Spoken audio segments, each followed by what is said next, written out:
माझ्या मना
Thank you.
करू प्रथम नमन दुसरे चरण संताचे त्यांच्या कृपादाने कथेचा विस्तारो बाबाजी सद्गुरु दास ओम नमो सद्गुरु तुकया ज्ञान दीपा ओम नमो सद्गुरु सच्चिदानंद रूपा ओम नमो कल्याण मूर्ती ओम नमो सद्गुरु भास्करा पूर्ण गती मस्तक हे पाया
प्राप्त ठिकाणी आज आपण अखंड हरिनामाचा हा सप्ताह गेले 45 वर्षे चालवत आहोत पंढरपूर क्षेत्री।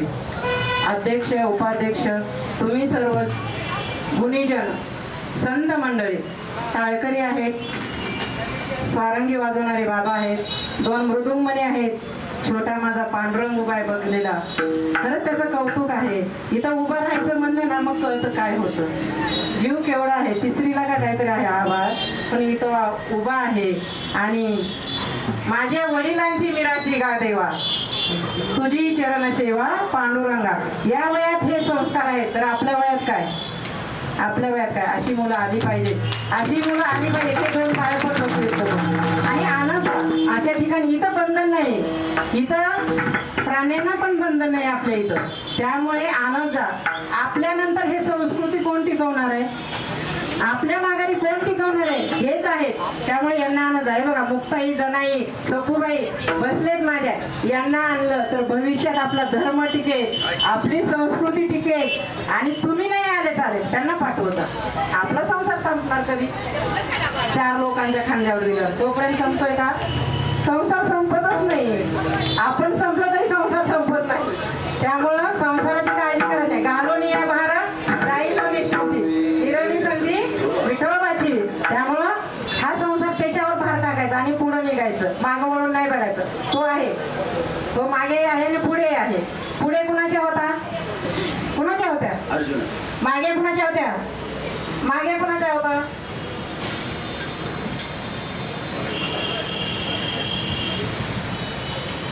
द्रौपदीच्या मागे कोण होतं?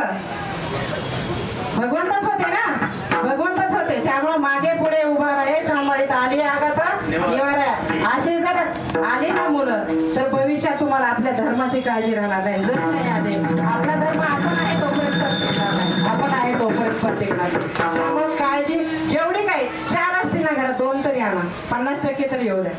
50%चं काय व्हायचं ते होऊ द्या. पण इथं यायला काय लागतं? जन्मोजन्मी आम्ही बहुपुण्य केले तेव्हा या विठ्ठले कृपा केली, कुणालाही नाही. तुका म्हणे साधन सुलभ गोमटे परी उपदिष्टे पूर्व पुण्य. पूर्व पुण्य पाहिजे, पूर्व पुण्य अशी ज्याच्या पदरी त्यालाच हरी या जन्मात कृपा करतो. पण घेऊन येत चला, घेऊन येत चला. भले इथं आल्यावर झोपू देतो, इथं आल्यावर झोपू दे. एकनाथ महाराजांनी गुळ आधी खाऊन बघितला, नंतर त्याला दिला, नंतर पोळ्या दिल्या. खायला मिळतं, सेवा केलं की मेवा मिळतोच आहे. पण त्यासाठी आधी सेवा केली पाहिजे ना. आपण मागे पण ऐकले सेवा धर्मी पुण्य आहे. सांगायचं का? श्रीहरी. श्रीहरी जर हे सांगतो सेवा धर्मी, भले झाडून काढायचे असू दे, स्वयंपाकाचे असू दे, इथल्या सेवेपेक्षा ती श्रेष्ठ आहे. हे काय 2 तास येतात चालले, बरोबर नाही बाबा. पण जाणून काढायची सेवा असू दे, 8 दिवस थांबून काही नाही.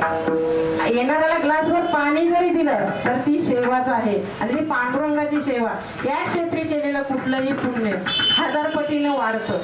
म्हणून पंढरपूर क्षेत्र भूवैकुंठ म्हटलेलं आहे. भूवैकुंठ, या भूवैकुंठावरची सेवा वाया जाणार नाही. असा आपला भूवैकुंठातला 45वा सप्ताह चालू आहे. आणि आज माझ्याकडे 5व्या दिवसाची सेवा आहे. आणि ही सेवा देण्यामागे आपले अध्यक्ष गेल्या वेळेसच मला म्हणले, ताई विचार करा, तुम्हाला अंतर लांब आहे. म्हणलं काही हरकत नाही, तुम्ही बोलवले की आम्ही येणार. गुरुवर्य सगळ्यांचे लाडके दिघे अण्णा माझे गुरुवर्य, तसेच तुम्ही सगळे जमलेले श्रेष्ठ श्रोते वर्ग, मज पामरा काय थोरपण पायीची वाहन पायी बरे. मला थोरपण तुमच्यामुळे आले. कीर्तन हा एकट्याचा नाही, हा खेळ सगळ्यांचा आहे. तुम्ही आहेत म्हणून शोभा आहे या गोष्टीला. आणि ह्या माझ्या बारक्या पांढऱ्यानं तर खूप शोभा आणलेली. याच्यासाठी एकदा जोरात टाळ्या. आणि ना टाळ वाजताना टाळ्या वाजवा. मी मागच्या वेळेस बरेच असतील, यातला मला वाटतं 60-70 लोक असतील. मागच्या वेळेस पण टाळीचं महत्व सांगितलं होतं. कारण तेच विषय सांगत राहिलं ना, आपला जो चिंतनाचा विषय बाजूला पडला जातो. त्यामुळं टाळ मृदंग चालू झालं की असं नाचलं पाहिजे माणसाने. हे पाय कशासाठी येतात? कीर्तनाच नाचू कीर्तनाचे रंगी. कुणी म्हटलेलं आहे? गाडगे बाबांनी म्हटलेलं आहे, नाचे कीर्तनाचे रंग. कीर्तनात जर नाचलं तर त्या पायाचं सार्थक आहे. कीर्तनात जर टाळी वाजली तर ते हात दिलेल्या हाताचं सार्थक आहे. नाहीतर पुढच्या जन्मात देव घाटावर बसवतो. मग म्हणा 24 तास विठ्ठल विठ्ठल. काय मिळतं तुम्हाला? काहीच मिळत नाही. इथं वाजवा ना, आता इथं वाजवलं तर सगळंच मिळतं. कारण इथली टाळी कुठे लागते? ब्रह्मानंदी लागते. आणि हा सुख सोहळा तुम्हाला स्वर्गात पण पाहायला मिळेल. असो सांगायचा विषय आहे, प्रत्येकाने आपला स्वतः आपली आपण करा सोडवणं, संसार बंधन तोडावं. तो होणारच आहे. आपण गेल्यावरच जातो, त्यामुळे त्याची काळजी करायची नाही. आपल्याबरोबर आपण त्याची काळजी करायची आहे का? येणार आहे आपल्या बरोबर. त्यामुळे हा मनुष्य देह आपल्याला दुर्लभम सगळ्यात दुर्लभ काय आहे तर मनुष्य देह आहे. कशासाठी दुर्लभ म्हटलेलं आहे? काळाला तर देवच होता येतं भक्ती करून, काळाला तर देवच होता येतं, नाही कळालं तर आता मी बोलत नाही या ठिकाणी, नाही कळालं तर आपले आपण करा सोडवणं असं म्हटलेलं आहे. म्हणून सांगायचा उद्देश आहे, टाळी वाजवायचा आणि आपला स्वार्थ साधायचा. इथला स्वार्थ परमार्थातला स्वार्थ साधायचा. आपल्याला संसाराला नाही जाता. इथं 2 तास इथंच, 2 तास इथंच फक्त टाळी वाजवायचं. कारण रंग कीर्तनात टाळी वाजतो. एकच टाळी झाली चंद्रभागे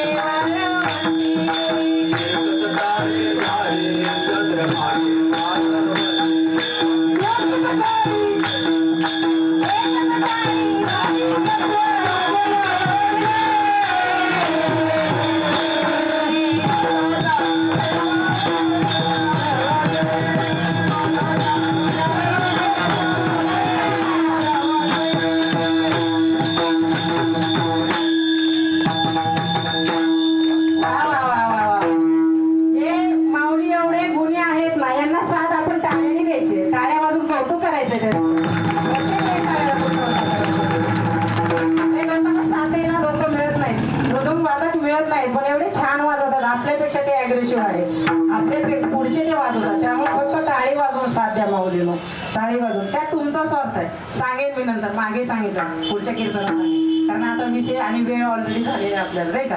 त्यामुळे विषयाकडून 45वी पुण्यतिथी आपण साजरी करत आहोत. बाबांचा उत्सव साजरा करत आहोत.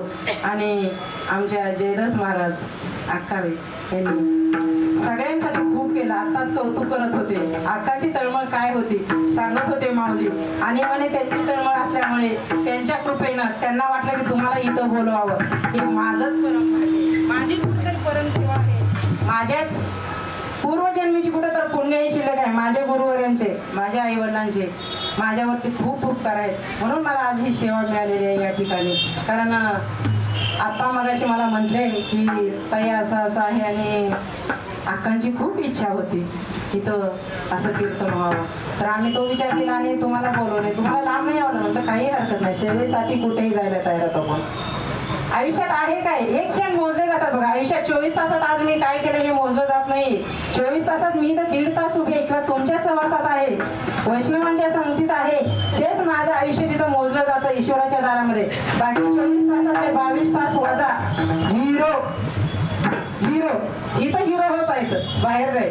म्हणून इथं काय म्हणलं काय, नाचू कीर्तनाचे रंग. हे पाय त्यासाठी दिले, हे हात त्यासाठी, ही वाणी त्यासाठी दिलेली. या वाणीचे प्रकार, या प्रत्येक वाणीचे वेगवेगळे प्रकार आहेत. पशंती मध्यमा वैखरी, प्रत्येक वाणीनं प्रत्येकाला आळवता येतं. फक्त इथं आता मुखानं नाम आणि हाताने टाळे, आपली 2च काम आहे. ती श्रवण भक्ती होतेच आहे, तिला काय अडचण नाही. आपण भक्तीतच शिरणार आहोत हळूहळू. त्यामुळे श्रवण भक्ती 1 नंबरला आहे. काय आहे भक्ती म्हणजे काय, माझ्यापासून विभक्त होत नाही त्याला भक्ती म्हणायचं. ईश्वर काय म्हणतो, भगवान काय म्हणतो, माझ्यापासून जो विभक्त नाही असा सहज स्वरूप स्थिती तया नाम भक्ती, असं कुणी म्हटलेलं आहे, एकनाथ बाबांनी म्हटलेलं आहे. सहज स्वरूप स्थिती तया नाम भक्ती. आणि तुकाराम महाराज काय म्हणतात, याची थोडा भक्ती आवडते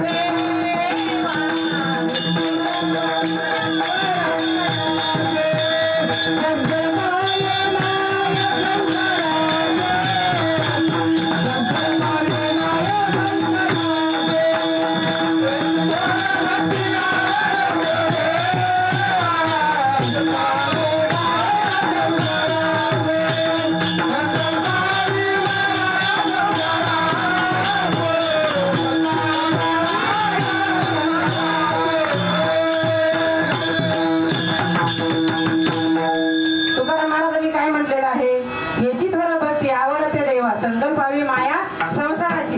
काय करायचं संकल्पावी माया संसाराची म्हणजे काय करायचं, मग संसारात माया प्रेम करायचं नाही का, करायचं पण कसं करायचं. आसोनी संसारी जीवी वेगू करी, वेदशास्त्र उभारी भाये सदा. कुठल्या संतांनी संसार सोडा असं सांगितलेलं नाही, कुठंच नाही सांगितलेलं संसार. पण आसोनी संसारी, संसारात राहा पण तुमच्यात संसार नकोय. कसं की नावेच्या भोवतीला पाण्यात नाव चालते, पण नावेला जर एखादं होल पडलं, छिद्र पडलं तर काय होईल, पाणी आत शिरेल, नावेमध्ये शिरेल, पण नाव बुडेल की तरंगेल, बुडेल ना का तरंगेल, बुडेल ना. तसंच ह्या संसाराचं आहे.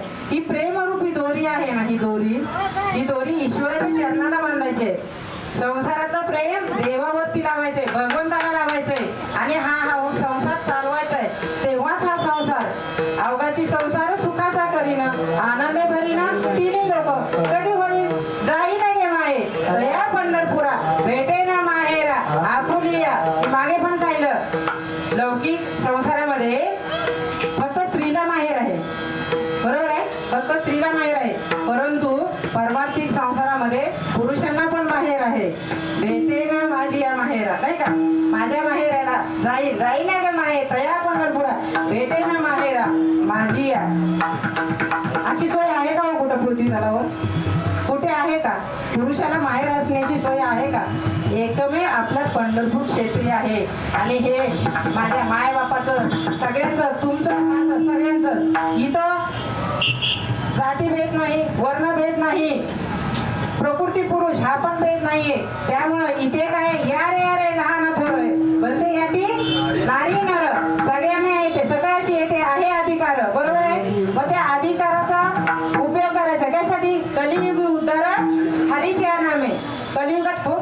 सोपं आहे. हरीचं नाव घ्यायचं. हरीचं नाव घ्यायचं म्हणजे काय करायचं? भक्ती करायचं. भक्ती म्हणजे काय करायचं? काय करायचं? ज्ञानेश्वरीत माऊली म्हणतात, एरवी तिजी नाचवती, पै तिस पहिली नासरती, पै माझी सहज स्वरूप स्थिती, तया नाम भक्ती. भक्तीचं उदाहरण दिलेलं आहे. हे अर्जुना मोक्ष संन्यास श्लोक मध्ये म्हणतात भगवंत अर्जुनाला, अर्जुना भक्ती भक्ती म्हणजे काय?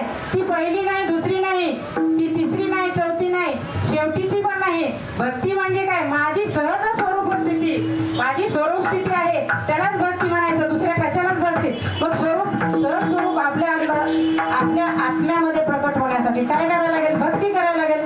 आणि भक्ती करण्यासाठी काय करायला लागेल? आपण नामस्मरण केलं पाहिजे ना.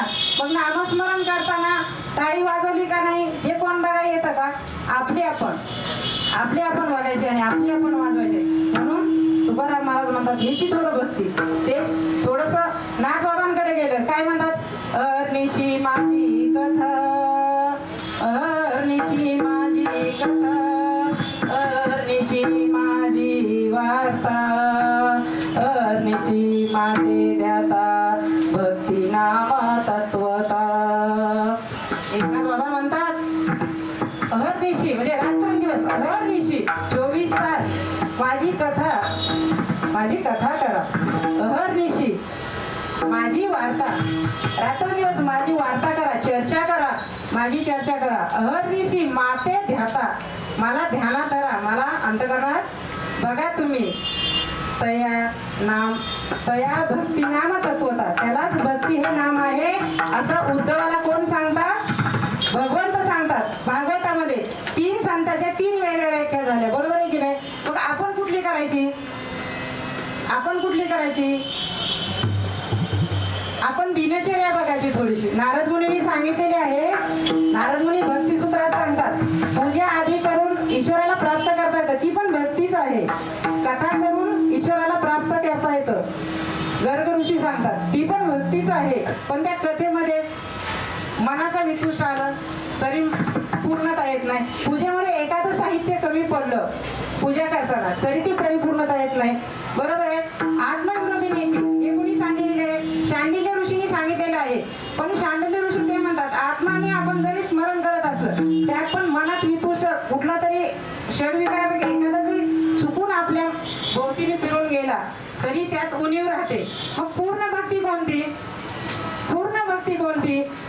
नारद भक्तिसूत्रात सांगतात, 19व्या भक्तिसूत्रात सांगतात की यथा व्रज गोपिका नाम, गोकुळातल्या ज्या माझ्या गवळणी होत्या आणि राधिका नावाची जी श्रेष्ठ गवळण होती त्यांचीच भक्ती श्रेष्ठ होती.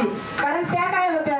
दिवसभर जे काय आपण काम करतो, जे काय आचरण करतो, दळी काढणीचा तुझा काही आनंद, आपल्या जनाबाईने म्हटलेलं आहे तसं त्या गोपिका काय करायच्या? दिवसभर धार काढली. सगळे शेतकरी वर्गातून जरासं त्या ह्याच्यातनं बोलते, धार काढली, गोटा, शेत, झाडवड सगळं केलेलं आहे. हे करता करता कृष्णाचं नामस्मरण करायच्या आणि ते त्याला अर्पण, दिवसभरच्या दिनचर्येचं जे कार्य केलेलं आहे ते कृष्णाला अर्पण करायच्या. आणि कृष्णाला अर्पण करता करता एक क्षण जरी, एक क्षण तद विस्मरण परम व्याकुळ येते. तुझं जर विस्मरण मला 1 मिनिट झालं तर माझं शरीर, माझं चित्त खूप व्याकुळ होतं असा गवळणी म्हणायच्या. आणि राधिका तर काय होतं? राधिका तर कामधंदा आणि संसार विसरून भगवंताच्या चरणी लीन असायची. म्हणून राधिका श्रेष्ठ होती, उगीच नव्हती. खूप मोठा त्याग होता माझ्या राधिकेचा आणि उगाच भगवंत तिच्यासाठी वेळे झाले नव्हते. राधिकेचं प्रेम हे यशोदे मातेच्याही पुढचं होतं सांगितलं जातं. आणि तसं पाहिलं ना देवाला काहीच लागत नाही. देवाशी पुरे तो एक प्रेम भाव, एकच प्रेमाचा भाव लागतो देवाला, दुसरं काही लावत नाही. आवडे देवाशी तो ऐसा प्रकार, नामाचा उच्चार रात्रंदिवस, अहर्निशी म्हणजे रात्रंदिवस म्हणजे 24 तास.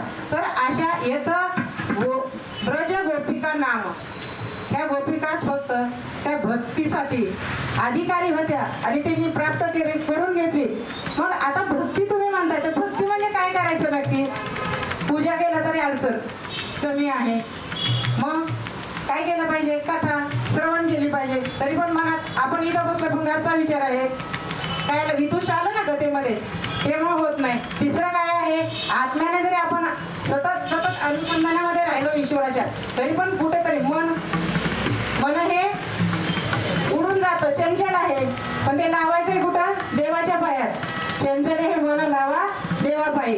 बरोबर आहे, हे चित्त चंचल आहे ते लावायचंय, तरी पण ते पूर्ण होत नाही. मग काय करायचं? संसार तर करायचा. म्हणून जे काय आपण दिवसभर 24 तास कर्म करतो ते करता करता करता देवाचं नाव घ्यायचंय आणि तीच भक्ती ठरते. आणि एखाद्या दिवशी विस्मरण झालं, जशी गोपिकांची राधिकेची अवस्था होती, काय होती? परम व्याकुलती. जर एखाद्या क्षणी ईश्वराचं चिंतन नाही घडलं, भगवंताचं नामस्मरण घडलं नाही, तर त्या परम म्हणजे खूप व्याकुळ व्हायच्या. आणि त्यांना तो दिवस असा वाटायचा, हा दिवस का उगवला की ज्या दिवशी मला माझ्या ईश्वराचं नामस्मरण करता आलं नाही. म्हणून ही नारद सूत्रात सांगितलेली भक्ती आहे की ईश्वरासाठी आपलं मन व्याकुळ झालं पाहिजे आणि झालेली कर्म दिवसभराची ईश्वराला अर्पण करायचे आणि देवाचं नामस्मरण करायचंय.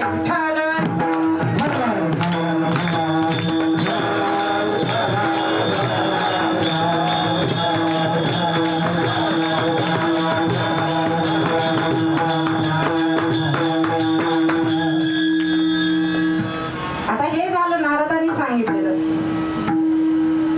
शांडिल्य मुनीने काय सांगितले? दिनचर्याचे 5 भक्तीचे प्रकार सांगितलेले आहेत. शांडिल्य ऋषीने सांगितलेलं आहे, दिवसा उठल्यापासून रात्री झोपेपर्यंतचे दिनचर्याचे 5 भक्ती प्रकार सांगितले. त्यात सांगितलेलं आहे सदाचार. पहिला सदाचार म्हणजे काय? आम्ही सदाचार करत नाही का? तसं नाही.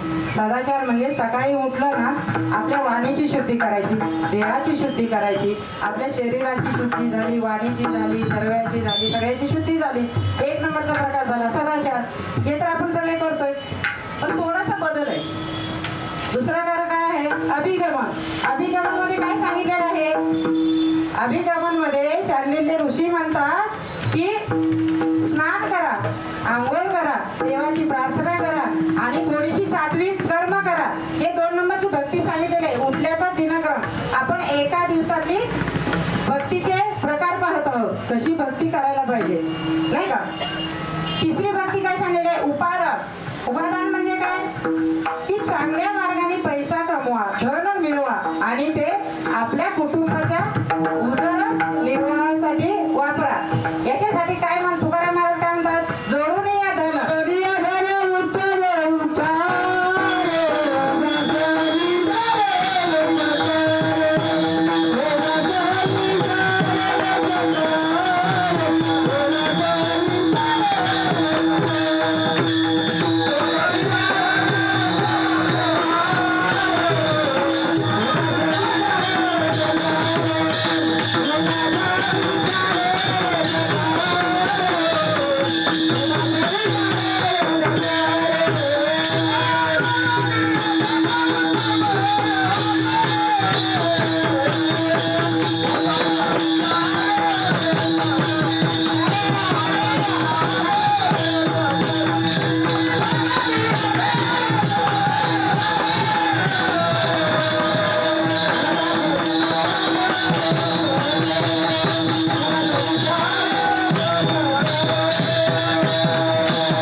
इजा म्हणजे काय?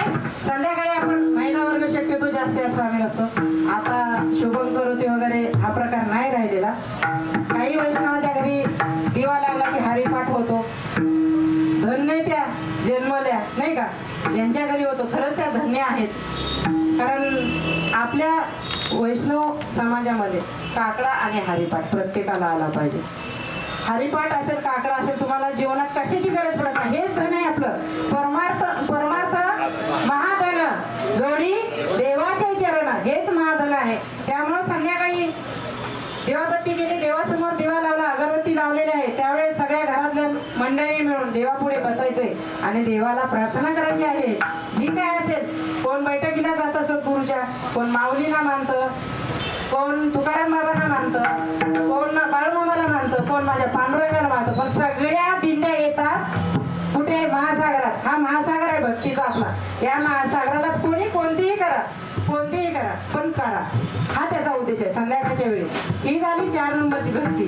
किंवा बाहेर गेलोय आपण सामाजिक ठिकाणी एखाद्या मंदिरात वगैरे, सगळ्या साधकांबरोबर बसून प्रार्थना करणे याला इजा म्हणतात. आपण बघा आपले मुस्लिम बांधवाच्या सकाळ संध्याकाळ आहे की नाही? कुठे कुठे गावात, आपल्या गावात नाही, कुठे गेलं संध्याकाळ झाली तुमच्या कानावर पडतं, सकाळी पडतं, दुपारी पडतं. असे आपल्याकडे आहे का तत्परता? आहे का? आणि एवढी जर तत्परता आपण केली, आपला समाज किती मोठा आहे, पण आपण करत नाही. करा करा. कसं आहे, जो ऊस खातो ना त्यालाच तो गोड आहे की कडू आहे कळतो. गुळ खावा त्यालाच त्याची चव कळेल. याने खाल्ला पण मला कळणार नाही. कळेल का कडू आहे का गोड आहे? नाही कळणार. बघा त्याला उत्तर माहिती आहे, आपल्याला तर राहायचं आहे म्हणून ज्याचे त्यांनी. आणि याच्यानंतर 5वी भक्ती सांगितलेली आहे शांडिल्य ऋषींनी की योग.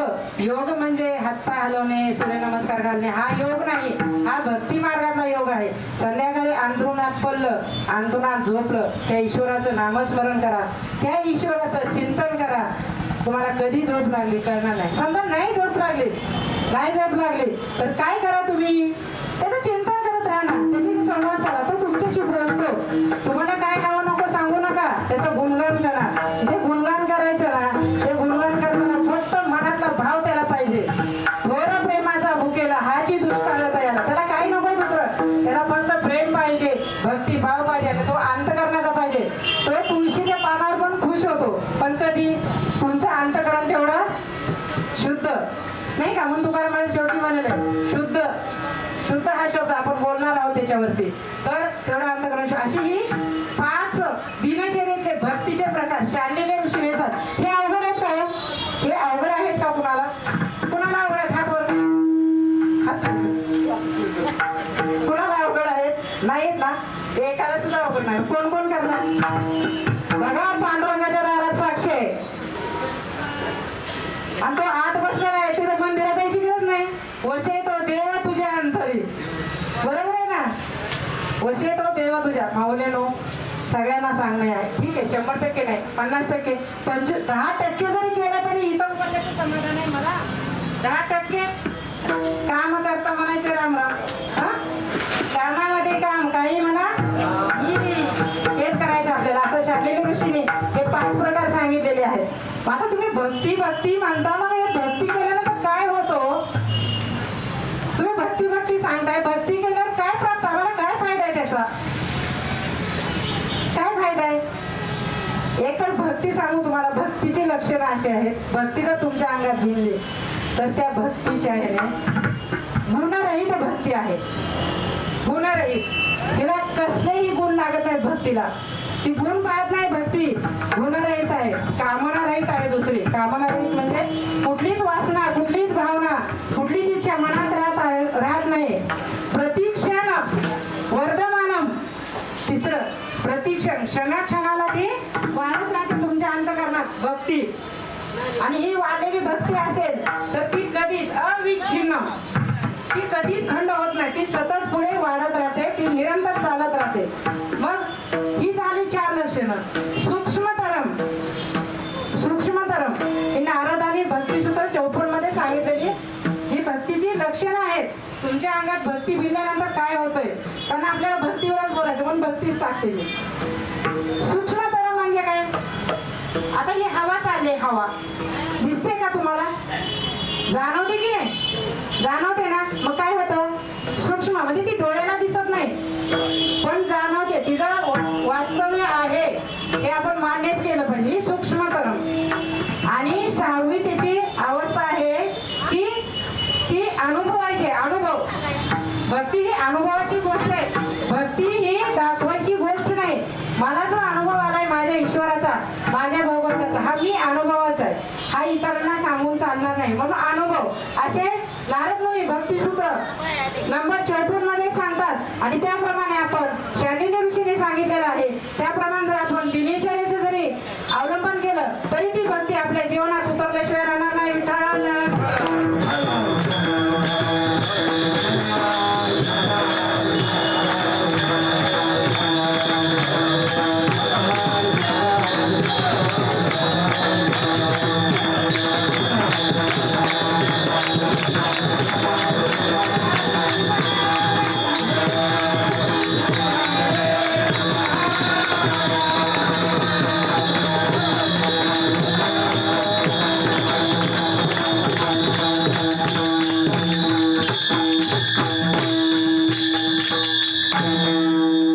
म्हणजे आता भक्तीची लक्षणं झाली. गुणर आहेत, वासना आहेत, सतत वाढते, जाणवते, दिसत नाही पण जाणवते, बरोबर नाही, अनुभव घ्यायचा, हे सगळं झालं.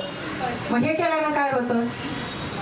मनात प्रेम निर्माण होतं ईश्वराबद्दल, आपल्या सभोवतालच्या व्यक्तींबद्दल, बरोबर आहे. आपण ज्या समाजात राहतो त्या समाजाबद्दल माया निर्माण होते, प्रेम निर्माण होतं, त्या लोकांबद्दल स्नेह वाढतो. भक्ती जर तुमच्या अंतःकरणात अवतरली तर ही अवस्था होते. एखादा आजार झालाय, लक्षणं काय होतात? गेलो आपण डॉक्टरकडे, काय म्हणतात? पोट दुखतंय, कुठं दुखतंय, काय दुखतंय, हे झालं अवस्था. ही लक्षणं झाली ना पोटदुखीची, मळमळणं, उलट होणं, पोटात दुखल्यासारखं, टोचल्यासारखं होणं. पण अवस्था काय? कोणत्या स्टेजला तो रोग आहे? मग काय होतं? काय अवस्था आहे त्याची? मग त्यामुळे प्रेम वाढतं. भक्तिरूपी रोग झाला, प्रेम वाढतं, स्नेह वाढतो, एकमेकांच्यातला आदर वाढतो, भाव वाढतो, महाभाव वाढतो. आणि यामुळं एकमेका काय म्हणलेलं? एकमेका करू सहाय्य, अवघे धरू सुपंथ. सुपंथ आहे का कुपंथ आहे हा? अरे वा, एवढं तर कळतं, एवढं मला सुद्धा कळत नाही. पण तुम्हाला कळतंय म्हणजे तुम्ही माझ्यासारखे खरंच ज्ञानी आहे. त्यामुळे ना तुम्ही श्रेष्ठ आहात माझ्यापेक्षा. फक्त आचरण करा. आपलं काय होतं? बोलाचीच कडी असं नको, आपण हे आपण करा सोड. हा परमार्थ आहे. तसं पाहिलं ना, भक्ती खूप कठीण आहे. लोकांना काय वाटतं माहिती? ज्यांना काही काम नाही ती लोक येतात आणि टाळ कुटतात. असं आहे का हो? जावे त्याच्या वंशात तेव्हा कळे. एवढी सोपी नाही. तुकाराम महाराजांनी सुईच्या टोकावर मऊ लुसलुशीत पोळी, आज अक्षय तृतीया झालेली आहे, त्याची पोळी लुसलुशीत ठेवली गरम गरम सुईच्या टोकावर. विचार करा काय होईल. तशी ही भक्ती आहे. सुईच्या टोकावरली ही भक्ती आहे. एवढी सोपी नाही, एवढी सोपी नाही. नाहीतर कोणी केली असती ना, कोणी आलं असतं. इथं हे बसले ना, हे क्लास 1 ऑफिसर आहेत सगळे आमचे. हे क्लास 1 ऑफिसर आहेत पांडुरंगाच्या दरबारातले. हा क्लास 1 आहे. बाकीचे क्लास पुढचे पुढे बघू. हा जेवढे 1 क्लास मध्ये आलेत ना, इथं जेवढे बसले सगळे माझ्या पांडुरंगाच्या दरबारातल्या क्लास 1 ऑफिसर मधले हे सगळे कर्मचारी आहोत. तुम्ही सगळे जाऊ, म्हणून आपण इथं बसलेलो आहोत. मग ही भक्ती केल्यानंतर आपल्यामध्ये जर प्रेम निर्माण होत असेल त्या ईश्वराबद्दल, त्या ईश्वराची प्राप्ती होत असेल, तर आपण का करू नये भक्ती? काय साधन पाहिजे कायला? 2 हात 3रं मस्तक, यापेक्षा काय मागितलंय का ईश्वराने? 2 हात 3रं मस्तक नमन, एवढंच करायचंय. आणि त्याला समर्पित व्हायचंय. पण कसं व्हायचंय? प्रेमाने व्हायचंय, हृदयातनं व्हायचंय. मग कोण कोण झाली? प्रेमाने ज्ञान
समाधान.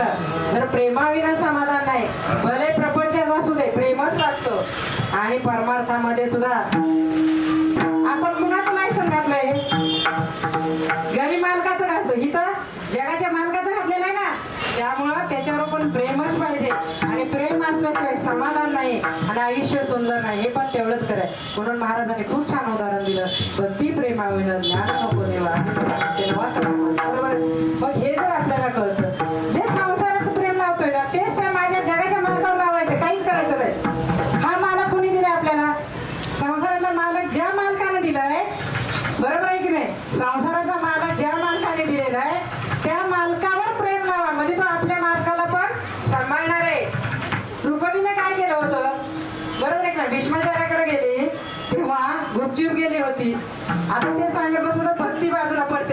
विषय ओघाने येतात. पण तिने काय केलं की जगाचा मालक आहे तो जर माझ्या पतींना सांभाळणार आहे तर मी का नको त्याची सेवा करायला, असं म्हणलेलं आहे द्रौपदीनं. म्हणून देवाशी संबंध जोडलेला आहे द्रौपदीनं. तसा तुम्ही मी देवाशी संबंध जोडायचा आहे. आणि या देहाचं, या मानव जीवनाचं, या मानव योनीचं 84 लक्ष योनीमधून आपल्याला मिळालं आहे, त्याचा आपल्याला सार्थक करून घ्यायचंय. फक्त ह्या जन्मात आहे. याच देहाने आपल्याला देवाची भक्ती करून देव होता येतं आणि याच देहाने आपल्याला दानव पण होता येतं. हे प्रत्येकाच्या हातामध्ये आहे, प्रत्येकाच्या हातामध्ये आहे. परंतु ज्याचे त्याने केले कर्म केले त्याची ओघ आले. आपण जे कर्म करणार आहे तेच आपल्या पुढं. आज पोळे केले तर पोळ्या खायला मिळाल्या का भाकरी? काय खायला मिळालं? पोळ्याच मिळाल्या ना. हे उदाहरण आहे रोजचं. बोला चला, हसताय काय? तुम्हाला उत्तर लक्षात येत आहो, मी चुकते हो, मला माझं उत्तर कळत नाही म्हणून तुमच्या मग येते, कळलं? त्यामुळे भक्ती हे असं आहे की देवाशी जर आपला संबंध जोडायचा असेल तरी आपण तिनं जोडायचा आहे. आणि देव सोयरा दिनांचा, देव दिनांचा सोय नाही. देवाला गरीबच आवडत. सुदामा कोण होता? गरीब होता का? श्रीमंत होता? गरीबच होता. पण प्रेमा मुष्टीभर पोळ्याने सुदामाला बांधलंय आणि सोन्याची नगरी केलेली आहे सुदाम देवाची, बरोबर आहे? आणि याच्यानंतर शबरी माता माझी कोण होती? भिल्लीन होती हो, भिल्लीन होती. पण माझ्या रामाने यावं, तिच्यासाठी जंगलात वण भटकावं आणि शबरी मातेला दर्शन द्यावं, ही माझ्या शबरी मातेची भक्तीच होती, दुसरं काही नव्हतं. म्हणून भक्ती प्रेमावून देव ज्ञान नमो देवा, बरोबर आहे? आणि दुसरं जाणे भक्तीचा जिव्हाळा. आता या भक्तीचा जिव्हाळा म्हणजे काय? भक्ती काय आली थोडीफार. भक्तीचा जिव्हाळा म्हणजे काय? जिव्हाळा नातं आणि जिव्हाळ्याचं नातं, बरोबर आहे की नाही? फरक आहे ना. पाहुणा एखादा आला, जवळचा जिव्हाळ्याचा असला की या या या या बसा बसा सगळे आहो बघत होते. आणि एखादा नाव विसरलेला तरी काय करतो, या पाणी घ्या बसा. टोन मध्ये फरक आहे, वागण्यात फरक आहे, बरोबर आहे? मग भक्तीचा जिव्हाळा आणि भक्ती म्हणजे काय? आता साधं उदाहरण, एकदा नारद मुनी फिरत गेले वैकुंठात. भगवंत पटले होते, डोकं दुखतंय म्हणून, बरोबर आहे? डोकं दुखतंय माझं. नारद मुनी म्हणतात, देवा आणि डोकं तुमचं दुखतंय? हा ना नारद, माझं डोकं दुखतंय. आता जगाचे मालक आहे, त्यांच्याकडे औषध नाही का हो? आहे, पण भक्तीचा महिमा वाढवायचा आहे, भक्तीचा. नारद खूप औषधं केली पण माझं डोकं काय राहत नाही. मग तेव्हा सांगा बरं याला औषध काय?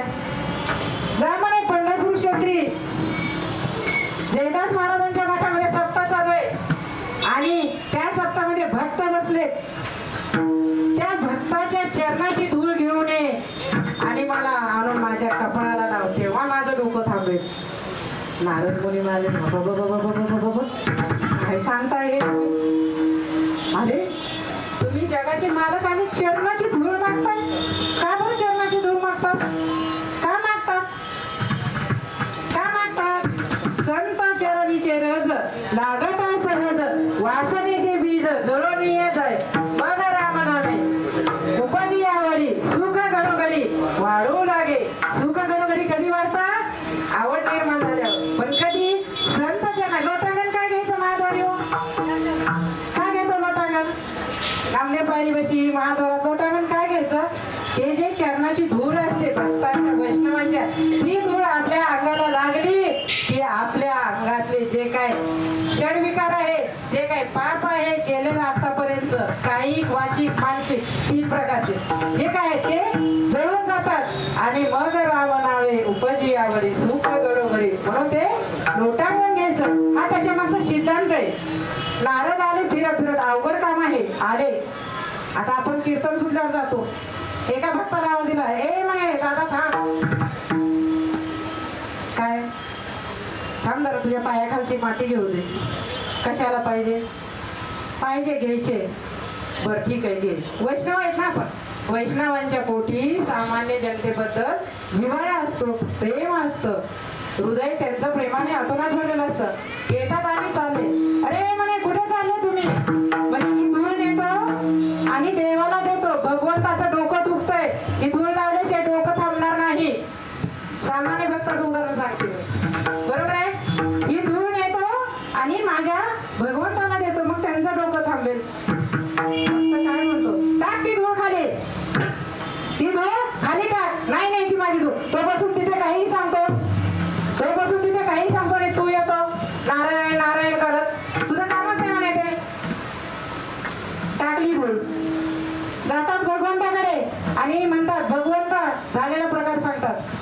परत म्हणतात आता एक काम कर, आता कुठे जा, वृंदावनात जा, आता वृंदावनात जा आणि तिथे जा आणि तिथे त्या गोपिका आहेत, तिथे ती राधिका आहे आणि तिच्याकडे तू मागणी कर. असं असं झालेलं आहे. पुन्हा नारायण नारायण यांची स्वारी निघालेली आहे आणि वृंदावनात गेल्यानंतर तिथे गेल्यानंतर गोपिका वाट बघत होत्या, देवांची वाट बघत होत्या गोपिका, भगवंताची वाट बघत होत्या. राधिका ही व्याकुळ झालेली होती. विचारलं देव का आले नाही, तुम्ही आले, देवाचा काही निरोप आहे आमच्यासाठी, सगळं झालं, चहा पाणी काय त्यांच्या काळात असं ते झालं, आपल्या काळात माझ्या इथं ना समोर, त्यामुळे चहा पाणी म्हटलं. हे झालेलं आहे, पाहुणचार झालेला आहे. आणि मग म्हणतात नारद सगळं झालं पण तुम्ही विचारलं नाही मी का आलो, मी का आलो इथे, काहीतरी कारण असेल ना. मला देवाने अरे देवा आम्ही विसरलो, आम्ही देवाच्या भक्तीच्या ह्याच्यात एवढं गुंगून गेलो कौतुक ऐकण्यात. काय रे देवा का, नारदा का आले तुम्ही. अगं देवाचं तिकडं डोकं दुखतंय आणि देवाला तुमच्या चरणाची धूळ पाहिजे, देता का. त्या काय म्हणतात का एवढ्या काय उभारले असतो इथं, तिथं देवाचं डोकं दुखतंय, थोडं कळत नव्हतं का आधी सांगायचं, का बरं थांबला. आमचा देव तिकडे तडफडचा डोकं दुखतंय, तडफडत होता का. प्रेम प्रेम भक्ती लक्षण, ही प्रेम भक्ती लक्षण आहे. त्यामुळं पटकन धूळ काढली आणि हातावर ठेवली, नारदाच्या हातावर ठेवली आणि म्हणते जा पहिलं देवाला डोक्याला लावणे आणि नंतर आपण बोलत बसू. जाता जाता नारद असते, जाता जाता काय म्हणले माहितीये का, कळतं का तुम्ही काय करताय, कळतं का तुम्ही काय करताय, काय करतो त्या होत्या आपल्या पायाची धूळ. आता मला जर म्हटलं कोण तुझ्या पायाची धूळ दे काढून आणि मला देवालाच, मी काय कसलं मोठं पाप करायला लावताय तुम्ही मला, देवासाठी पाप करायला लावताय, मी नाही देणार. देव असला तरी पाप करायचा होणार, एवढे हजार करत बरं एक नाही का, तर देव बघत नाही पण देवाच्या साक्षीला चालली ना धूळ पायातली म्हणून. पण तो सर्व ठाई हे आपण विसरतो. गोपिकांनी काय म्हणावं त्या, अरे असे हजार पाप लागू दे आम्हाला पण आमचा देव बरा झाला पाहिजे, आमच्या देवाला आनंद मिळाला पाहिजे, आमच्या देवाची व्याधी निघून गेली पाहिजे. याला प्रेम लक्षण भक्ती म्हणतात. विठ्ठला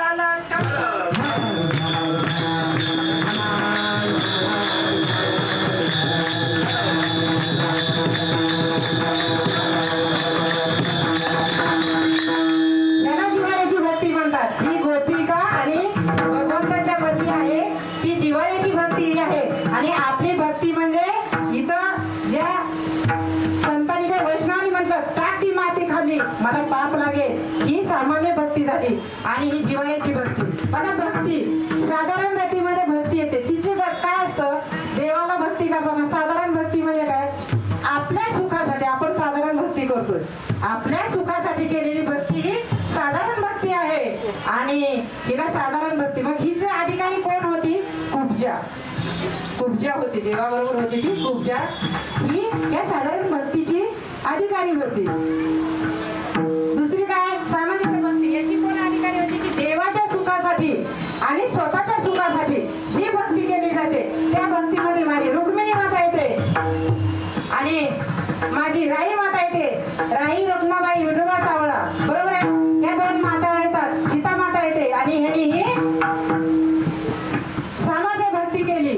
आणि याच्या पुढची जी श्रेष्ठ भक्ती आहे 3 नंबरची, ही भक्ती करताना फक्त देवाचा आणि देवाच्याच सुखाचा विचार असणं, ही म्हणजे समर्थ भक्ती, हिला समर्थ भक्ती म्हटलेलं आहे. आणि ही भक्ती करताना फक्त माझा देव कसा सुखवेल, माझा भगवंत कसा सुखवेल, माझा काय किती दुःख होते माझ्या शरीराला, वाणीला, माझ्या मनाला, माझा भगवंत सुखी झाला पाहिजे, ही जी भक्ती असते ती समर्थ भक्तीमध्ये येते. या 3 भक्तीमध्ये मग ह्याचे अधिकारी कोण होतील, ती 2 अधिकारी झाल्या. याची अधिकारी फक्त येतं ब्रज गोपिका नाम, इथं फक्त गोपिका आणि माझी राधिका. थोडस ताक द्यायच्या भगवंताला, थोडस लोणी द्यायच्या आणि म्हणायच्या नाच रे कृष्णा मज पाहून रे, एवढी त्यांची ताकद होती. पराभक्ती फक्त गोपिकात होती. पराभक्ती म्हणजे भगवंताला प्राप्त केल्यानंतर ही त्याच्या पुढे जी केली जाते तिला पराभक्ती म्हणतात. पराभक्ती म्हणजे भगवंत भेटलेला आहे, पण त्याच्या पुढेही जी केली जाते तिला पराभक्ती म्हणतात. मग ही भक्ती कोणी केली? माझ्या गोपिकांनी. एवढंच ताक द्यायच्या, किती मोठा अधिकार. आणि जगाच्या मालकाला नाचवत होत्या त्या. नाच रे कृष्णा माझं पाहू दे नाही म्हणायच्या त्या. एवढा मोठा अधिकार त्या गोपिकांचा होता. आणि साधारण भक्ती म्हणजे काय होतं की ईश्वर प्राप्त होईपर्यंत, किंवा अपराभक्ती म्हणतात या. पराभक्ती अपराभक्ती म्हणतात की ईश्वर प्राप्त होईपर्यंत जी केली जाते तिला अपराभक्ती म्हणतात. फक्त ही ईश्वर प्राप्ती झाली की झालं, संपलं आमचं, आम्हाला त्याचं काय देणं. मिळालं ना, पंढरपुरात आलं, संपलं, आता भक्ती करायची नाही. पण पंढरपुरात आल्यानंतर इथली जी भक्ती आहे ती म्हणजे पराभक्ती पुढची. आणि परत भक्ती म्हणजे अपराभक्ती आहे. असे भक्तीचे दोन प्रकार झाले. भक्तीचे प्रकार सांगून झाले. हे झालं जिव्हाळ्याची भक्ती झाली. मग पहिल्या चरणामध्ये महाराज काय म्हणतात? पहिल्या भक्तीचा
देवासारखा.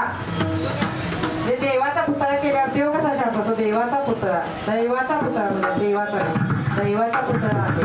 मग याच्यात काय होतं? भक्ती सांगितली, सगळं झालं. मग अभक्ती असेल तर काय होतं? अभक्ती देवाला आवडतच नाही. ते लोक नाही का, देवाला आवडतच नाही. भक्ती विना पशु कशाशी जन्मला, सटविने नेला नाही. सटविने कैसा नेला नाही, किंवा सटविने नेला कैसा नाही. जर भक्ती जर नसेल तर त्याला जिवंत का ठेवलं? असे हरिपाठात, पंचरत्न हरिपाठ एकनाथ बाबांचा, त्याच्यात म्हटलेलं आहे. बरोबर आहे की नाही? मग जर ही अवस्था आपल्याला यावी अशी वाटते का हो? इथं बसणारा नाही वाटत. पण देवाला ती लोक आवडत नाहीत म्हणून ती इथं आलेली आहेत. कारण त्याला आवडत नाही, त्याला आमंत्रण तो देत नाही. आपण देतो का? आपल्या घरात सत्यनारायण पूजा आहे, नावडत्या लोकांना देतो का आमंत्रण? बिलकुल नाही. त्याच्या जीवावर 10 लोक बाहेरच्या, पण त्याला बोलवणार नाही. 4 वेळेस त्याच्या समोर सांगणार आज संध्याकाळी सत्यनारायण पूजा आमच्याकडे. सत्यनारायण पूजा यायचं, पण त्याला आमंत्रण द्यायचं नाही. का? तर आवडतं नाही ना तो. आवडतं हे आवडत नाही. बरोबर आहे का? मग हे कुणी म्हटलेलं आहे? एकनाथ महाराजांनी पंचरत्न हरिपाठ त्याच्यात म्हटलेलं आहे. पण ज्ञानोबा माऊली काय म्हणतात? माझी भक्ती विण जवळ त्याचे जियाले पण पृथ्वी आगा पृथ्वीवरील पाषाण रसती काय? पृथ्वीवर पाषाण किती आहेत? ते पाषाण समान आहेत. ज्यांच्या अंगात भक्ती नाही, जे अभक्त आहेत, ज्यांना माझी भक्ती कळत नाही, ते पृथ्वीवरील दगड आहे. दगडाचीच उपमा देतात माऊली. आणि तुकाराम महाराज काय म्हणतात? माझे जर नाक नसलेली स्त्री असेल, तिने किती सुंदर असेल, किती सुंदर, काय करावं ती? 12 लक्षणे, 32 लक्षणे. 32 लक्षणे, किती ती सुंदर आहे, सगळं आहे, पण तिला नाकच नाही त्या स्त्रीला. बरोबर की नाही? काय करावं ती? काय करायचं? 32 लक्षण असून खूप सुंदर आहे, सगळं आहे, रूप आहे, गुण आहे, वर्ण आहे, सगळं आहे, पण नाकच नाही. इमॅजिन करा बरं, फोटो डोळ्यासमोर आणा जरा. काय असेल?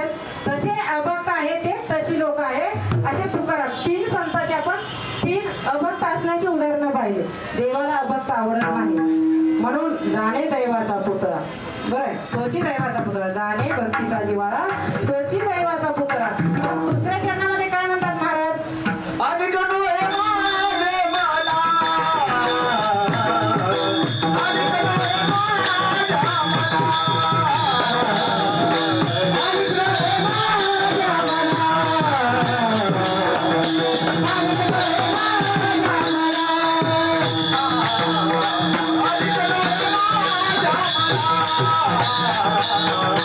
आणि गणू हे माझ्या मला,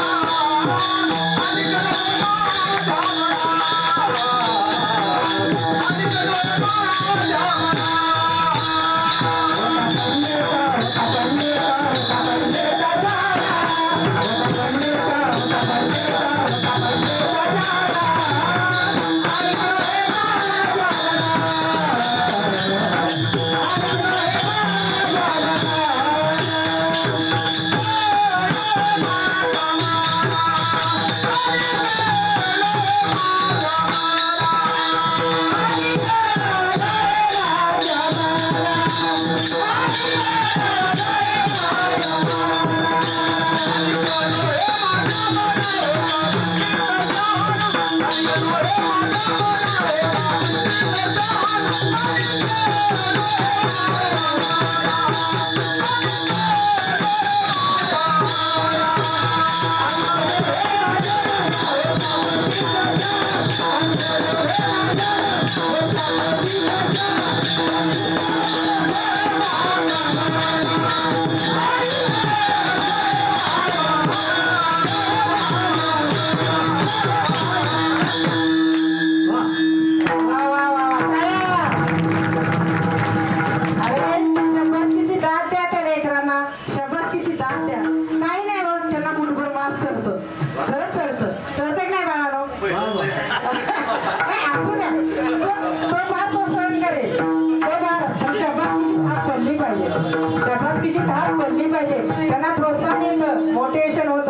आणि ती मुलं अजून छान आहे. कौतुक केलं पाहिजे हो त्यांच्या कलेचं, कौतुक केलं पाहिजे. एवढं सोपं नाही आहे ते. तुम्ही बघा त्यांच्या दोघांचे शेप बोलले झाले. घाम बेंबीच्या रेटापासून काम आहे म्हणून घाम येतोय तो असं आहे. त्यामुळे आणि कनो हे माझ्या मना हो का पंडित शहाणा. मला वाटत नाही किती पंडित शहाणा असेल, कितीही मोठा असेल, पण तो दैवाचा आणि भक्तीचा जिव्हाळा असेल त्या जगाने, तो दैवाचा पुतळा असेल असे महाराज म्हणतात. की असं मला वाटतच नाही या पृथ्वी तलावर त्यांच्याकडे किती मोठा पंडित असू द्या, किती विद्वान असू द्या, किती शहाणा असू द्या, पण त्याच्याकडे भक्ती जर नसेल, त्याच्याकडे भक्ती जर नसेल तर तो शहाणा नाही आणि तो दैववान तर बिलकुल नाही असे महाराज अभंगाच्या दुसऱ्या चरणांमध्ये रूपी जळले चित्त, रूपी जळले चित्त,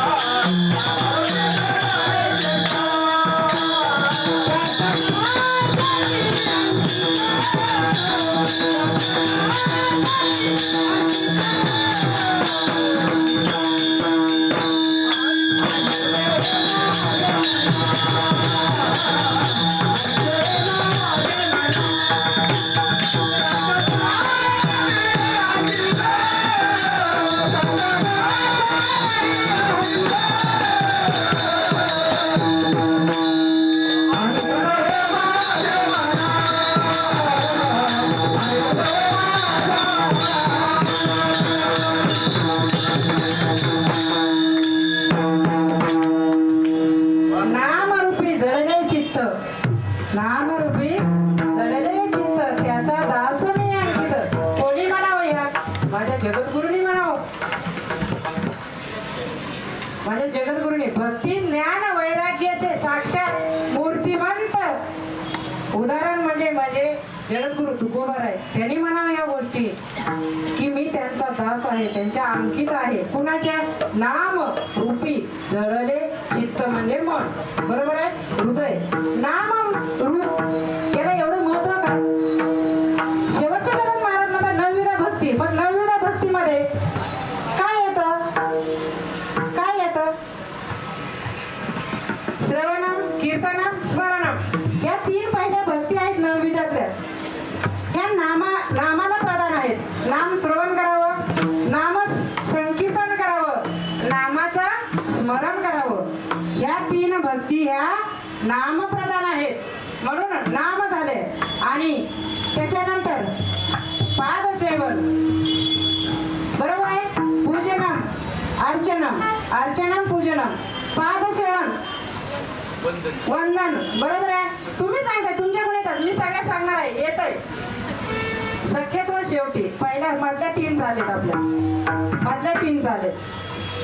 पादसेवन, पूजनम, अर्चनम, बरोबर आहे. ह्या रूप प्रधान भक्ती आहेत. लक्षात घ्या नवविधा भक्तीमध्ये नाम प्रधान पहिल्या 3, श्रवण, कीर्तन, स्मरण. तिसऱ्या 3 आहेत पादसेवन, अर्चनम, वंदनम. ह्या रूपाचं करतो आपण दर्शन, म्हणून ह्या रूप नाम रूपी जडले चित्त. नाम आणि रूप याची मी थोडीशी तुम्हाला हे सांगते. 3 भक्ती आहेत. ह्या मधल्या 3 भक्ती आहेत त्या ह्या रूपाच्या भक्ती आहेत. आणि शेवटच्या 3 भक्ती आहेत दास्यत्व, सख्यत्व आणि आत्मनिवेदन, बरोबर आहे. ह्या काय आहेत? ह्या भावप्रधान भक्ती आहेत. अशा नवविध, विध म्हणजे प्रकार, 9 प्रकारच्या, बरोबर आहे की नाही. तर शेवटच्या 3 भक्ती जी आहेत त्या दास्यत्व, सख्यत्व, आत्मनिवेदन, बरोबर आहे. दास्यत्व म्हणजे देवाच्यासाठी दास्य करणं म्हणजे चाकरी करणं. सख्यत्व म्हणजे देवाशी संबंध जोडणं, बरोबर आहे. आणि आत्मनिवेदन देवासाठी देह झिजवणं किंवा देहाचं समर्पण करणं. हे शेवटच्या 3 भक्ती. म्हणजे त्या कोणत्या भक्ती? भाव आहे, त्याच्यात भाव प्रधान आहेत. पहिल्या 3 आहेत त्या नाम प्रधान आहेत, दुसऱ्या 3 आहेत त्या रूप प्रधान आहेत, आणि तिसऱ्या 3 आहेत त्या भाव प्रधान आहेत. अशी नवविधा भक्ती आहे. मग नामरूपी या 2 नाम आणि रूप अशा 6 भक्ती झाल्या. नामातले 3, रूपातले 3, बरोबर. या 6 भक्ती झाल्या. नामरूपी ज्यांचं चित्त चाललेलं आहे, त्यांचा मी दास अंकित आहे असे म्हणतात. कोण म्हणतात? माझे तुकोबाराय म्हणतात. मग एवढं काय असतं? त्यांचा जर मी दास आहे किंवा त्यांच्या ऐकण्यात मी आहे, मग ही भक्ती एवढी सोपी आहे का? 350 वर्षापूर्वी महाराजांनी अभंग लिहिला आणि सांगितलं की मला हे 2 नाम आणि रूप ज्यांचं चित्त झालेलं आहे त्या ठिकाणी त्यांचा मी दास अंकित आहे. एवढी सोपी आहे का भक्ती? नवविधा भक्ती म्हणतो. काय म्हणतो आपण? नवविधा भक्ती. मग नवविधा भक्ती म्हणजे काय? नाम, रूप आणि भाव असं यांचं समीकरण म्हणजे भक्ती. तुकाराम महाराजांना जी भक्ती सांगायची ती बघा. देवाच्या अंगावर पाणी वाटलं भक्ती आहे का? आपण मगाशी पाहिलं काय काय होणे असतात, ती भक्ती नाही. देवाला काय पाहिजे? देवाला तुम्ही नाम घेतलेलं पाहिजे, तुमचं चित्त त्याच्या रूपाच्या ठिकाणी पाहिजे, आणि त्याच्यानंतर तुम्ही त्याच्यासाठी कुठल्याही स्तराचं समर्पण किंवा भाव निर्माण झाला तर ती नवविधा भक्ती ठरते. म्हणून तुकाराम महाराजांनी नाम, रूप आणि भाव हे 3चं समीकरण म्हणजे नवविधा भक्तीचं उदाहरण दिलेलं आहे. आणि हे नवविधा भक्तीचं उदाहरण देताना पहिल्यांदा 6 भक्ती घेतलेत. नामरूपी जडलेले चित्त, त्यांचा दास मी अंकित, मी त्यांच्या ऐकण्यात आहे, मी त्यांचा दास आहे असे तुकाराम महाराज म्हणतात. आपण काय केलं पाहिजे? त्या देवाचं नामस्मरण केलं की नाही पाहिजे? केलं पाहिजे ना. विठोबार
तुम्ही टाळ वाजवले, तुम्ही भजन वाचवले, तुम्हाला एकाचा तरी हात वर दिसला का? नसं तर आपण रिवाइंड करून बघू कॅसेट. सत्य करायचं नाही, खरं खोटं. हा सूर्य आणि हा आता सगळ्याचे हात वर. तो पण कीर्तन सुटत नाही आज आता. बघू 100% समर्पण. आतमध्ये दिसतंय मला सगळ्यांचे हात वरती घ्या आणि जोपर्यंत टाळ आणि मृदुंग बंद बाळा तुम्ही हात खाली करा रे राजानो. तुम्ही तर नाचवणार आहे त्यांना. हात खाली व्हायचे नाही बिलकुल. हात खाली आले की पुन्हा मग भजन डबल होणार. डबल होणार ना, बरोबर आहे का? सगळ्यांचे हात, सगळ्यांच्या टाळा. भजन होत नाही तोपर्यंत राम कृष्ण हरी मुकुंद मुरारी.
व्यसन जडलं पाहिजे प्रत्येकाला.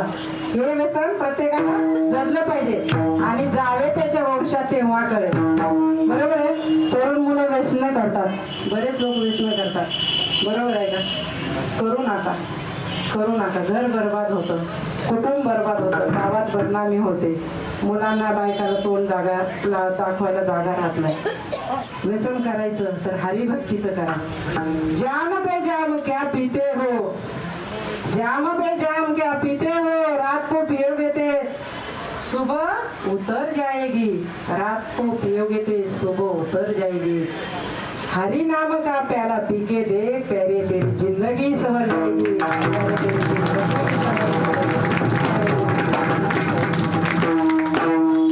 खरं सांगू, आईवडिलांना दुःख देण्याचा अधिकार आपल्याला नाहीये. लक्षात घ्या. हे आज भूवैकुंठ कुणामुळे अवतरित झालेले, कशामुळे झालेले हो? आई वडिलांच्या मुळेच ना. कुणामुळे झालेले? बरोबर आहे ना. हे आपल्याला कळतं. मग वृद्धाश्रम का निर्माण होत आहे तो? ही खंत आहे. हे आपल्या जनतेच्या माथ्यावरचा कलंक आहे. वृद्धाश्रम निर्माण होणं कलंक आहे. हा नाही झाला पाहिजे. हा नाही, नको त्या गोष्टीचा प्रसार होतोय, वाढतोय. हे थांबवण्यासाठी ठीक आहे, त्या चिमणीसारखं तू पाणी चोचीनं नेऊन टाकलं तर समुद्राचं पाणी येणार आहे नाही. पण माझं कर्तव्य, माझी कॅपॅसिटी, माझी ताकद काय आहे, त्या ताकदीने तर मी केलं पाहिजे, ही जाणीव ठेवली पाहिजे. आणि जाणीव ठेवून प्रत्येकाने जर ते कर्म करत राहिलं तर ते कर्म करता करता एक दिवस असा येईल की त्या छोट्याशा संधीचं सुद्धा सोनं होतं. एक आपल्याकडे मन आहे बघा, सतत पाणी टिपकून टिपकून टिपकून त्या खडकाला सुद्धा खड्डा पडतो. बरोबर आहे. प्रयत्न वाळूचे तेल रगडिता, कण रगडिता. आहेत का जाग्या? आहेत का? नाही, तेच बघते मी. प्रयत्न वाळूचे कण रगडिता, तेलही गळे. पहिलीच्या वर्गातली ही सुविचाराची ओळ आहे. पहिलीच्या प्रत्येक वर्गात. त्या शाळा आहेत की नाही, आमच्या वेळेस सारवायच्या शाळा होत्या ना, आम्हाला आवडायच्या त्या. पण आता ते शेणाचा पाऊस जर पडला ना, 4 फुटावून जातात मुलं, जातात. ही अशी अवस्था आहे. आपली संस्कृती आपण टिकवायची, लोक नाही टिकवणार. त्यामुळं ना वृद्धाश्रमात आई वडिलांना ठेवू नका, त्यांची काळजी घ्या. कारण हे भूवैकुंठ आले केवळ मात्या पितेची सेवा केली म्हणून आलेले. सेवा ही भक्तीचीच पायरी आहे. आपल्या महाराष्ट्रात 3 पायऱ्या आहेत. लक्षात घ्या. भक्तीच्या 3 पायऱ्या आहेत. महाराष्ट्रात भक्तीच्या खूप मोठ्या 3 पायऱ्या आहेत. पहिली पायरी आहे माझ्या चोखोबा रायाची, जी इथं पंढरपूर क्षेत्रीच आहे. पांडुरंगाच्या पुढे चोखोबा रायाची पहिली पायरी आहे. दुसरी पायरी आहे माझ्या नामदेव महाराजांची. नामा म्हणे आम्ही पायरीचे चिरे, वरी संत हिरे. त्या संताची चरण धूल लागण्यासाठी नामदेव महाराजांनी त्यांच्या कुटुंबातल्या लोकांनी त्या ठिकाणी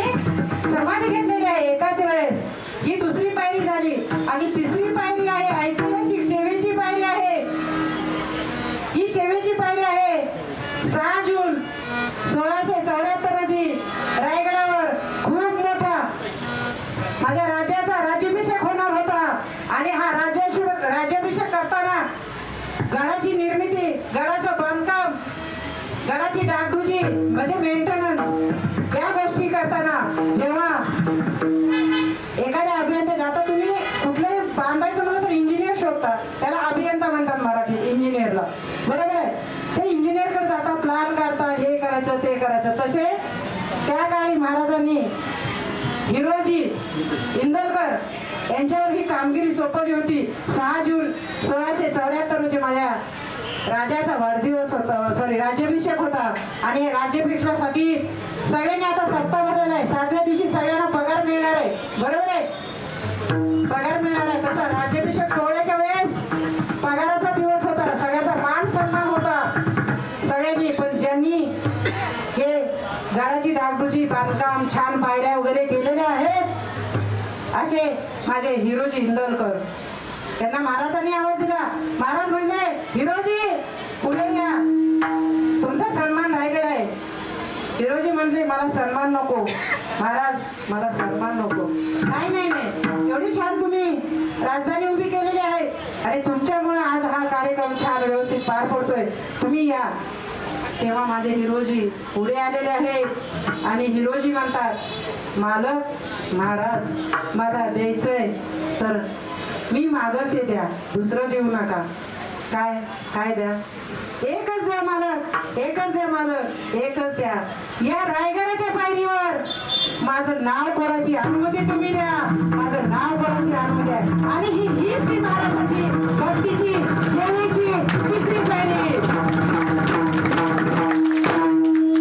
काय मागितलं, काय मागितलं, काय मागितलं?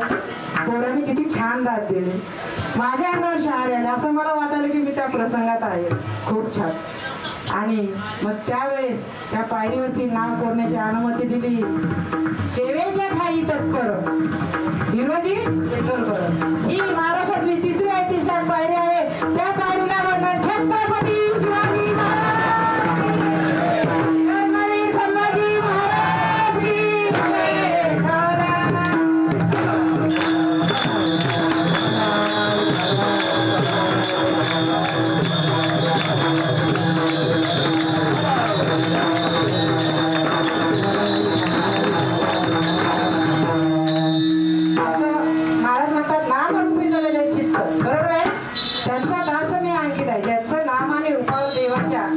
जय. चित्त जडलेला आहे, त्यांचा मी अंकित आहे असे महाराज सांगतात. मग आता शेवटच्या जन्मात महाराज काय म्हणतात? तुका बने नाव दिदा, तुका बने नाव दिदा, तुका बने नाव दिदा,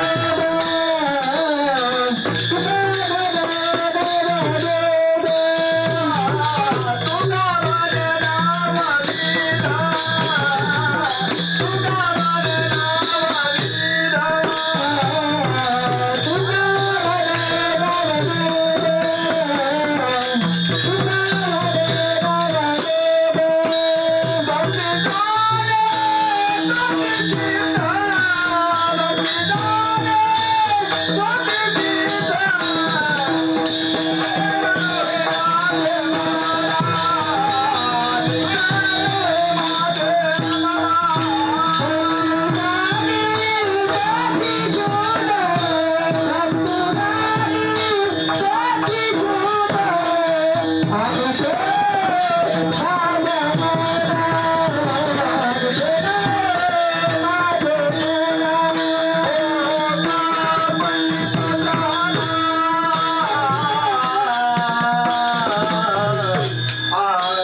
आठ जले जैसी लकड़ी की मोरी, पांच जले जैसी घास की बोरी। रात कबीरा सुन मेरी गुड़िया, आपको एक पीछे डूब गई दुनिया। ऐसा सब दुनिया में जगे, तभी रही दुनिया खड़ी। उनके प्रतापों से आज तक नीचे नहीं पड़ी। अरे कितना जगत में पाप है, अंदाजे के बाहर चला। फिर भी संत जी का पुण्य है, आज तक नहीं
तुका म्हणे नवविध भक्ती जाणे तोची शुद्ध. आता ही 9 प्रकारची भक्ती भागवतामध्ये सांगितलेली आहे. कुणी कुणी केली? श्रवणम, कीर्तनम, स्मरणम. बरोबर आहे का? सर्गाधिक जाणं परमभक्त हे आहे, परंतु त्याचे अधिकारी, ह्या भक्तीचे अधिकारी श्रवण कुणी केलं? परीक्षित राजाने केलेलं आहे. बरोबर आहे का? आणि रामायणामध्ये कुणी केलेलं आहे? माझ्या हनुमंतरायाने केलेलं आहे. दास्यत्व इकडं दाखवलेलं आहे. जिथं जिथं अजूनही रामकथा असते, जिथं जिथं अजूनही रामायण चालू असतं, मी तर माझ्या लहानपणापासून बघते, तिथं हनुमंतरायाची हजेरी असते. असते की नाही? कपिकुळ एक तरी असतं. मग दुसरी भक्ती कोणती आहे? श्रवणम, कीर्तनम. नारद मुनीने कीर्तन केलं. भागवतामध्ये सांगितलेलं आहे, नारद मुनी हे कीर्तन भक्तीचे अधिकारी आहेत. बरोबर आहे? आणि इकडं कोणी केलं? वाल्मिक ऋषींनी केलं. कोणी केलं? रामायणामध्ये वाल्मिकींनी शतकोटी. बरोबर आहे की नाही? कीर्तन केलेलं आहे वाल्मिक ऋषींनी. महाभारतात मी दोन्ही कडे एकदम अधिकारी सांगते, लक्षात घ्या. थोडस चुकलं तरी माफ करा, कारण मी माझं पामारा काय थोडं. बरोबर आहे? कीर्तन झालं. स्मरण कोणी केलं? श्रवण, कीर्तन, स्मरण.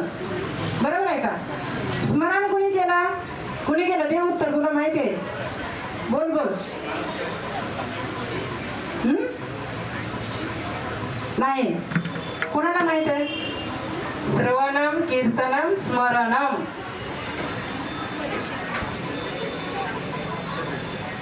शबरीने केलं, पूजन केलं. पूजन केलं म्हणून श्रीराम पोहोचले रामायणामध्ये. शबरीपर्यंत श्रीराम पोहोचण्याचं कारण पूजन नावाची भक्ती केलेली आहे. पूजा रोज मांडायची मनाने, अंगण सारवायची, फुलाची रांगोळी घालायची रोज, आणि रामासाठी आणि माझ्या लक्ष्मणासाठी बोरं आणून फळं आणून ठेवायची ताई. बरोबर आहे? बरोबर आहे का? परीक्षित राजाने काय केलं? पादसेवन कुणी केलं? पादसेवन लक्ष्मी मातेने केलं. पाय लक्ष्मीच्या हाती, पाय लक्ष्मीच्या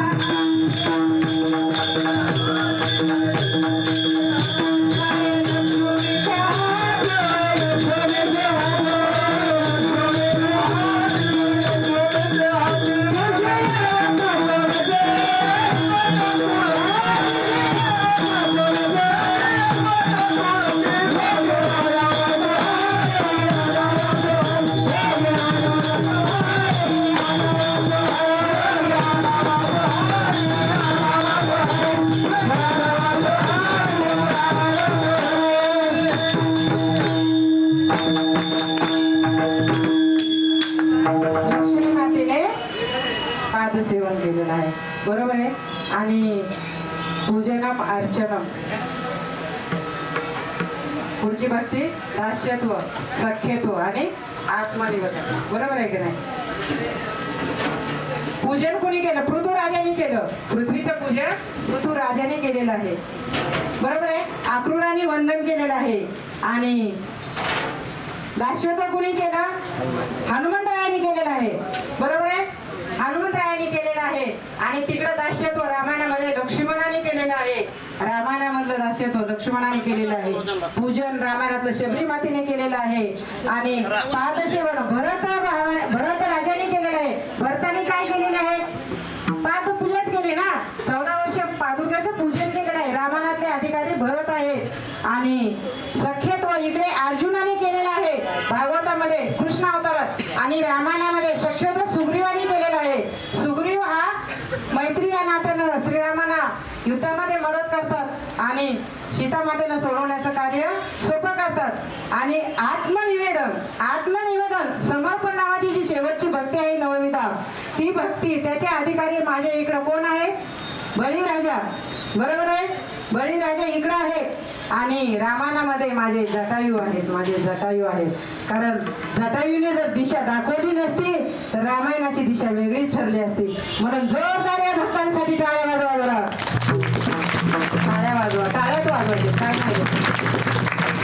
असे हे रामायणातले 9 आणि भागवतातले म्हणजे कृष्ण अवतारातले 9 आणि श्रीराम अवतारातले 9 अधिकारी आहेत. आणि हे अधिकारी शुद्ध आहेत. मग रामाने काय सांगितलेलं शेवटी शबरी मातेला? संगत संतन की करले. भक्तीची पहिली पायरी लक्षात घ्या. तुम्ही संताच्या सहवासात येणं, संताच्या बरोबर फिरणं, राहणं, उठणं, बसणं, हीच भक्तीची पायरी आहे. तुम्ही एक पायरी चढा, तुम्हाला बाकी 9 पायऱ्या आपोआप प्राप्त होतील, असे तुकाराम महाराज म्हणतात. आणि म्हणूनच तुकाराम महाराज त्यांना शुद्ध असे म्हणतात. ज्ञानेश्वर माऊली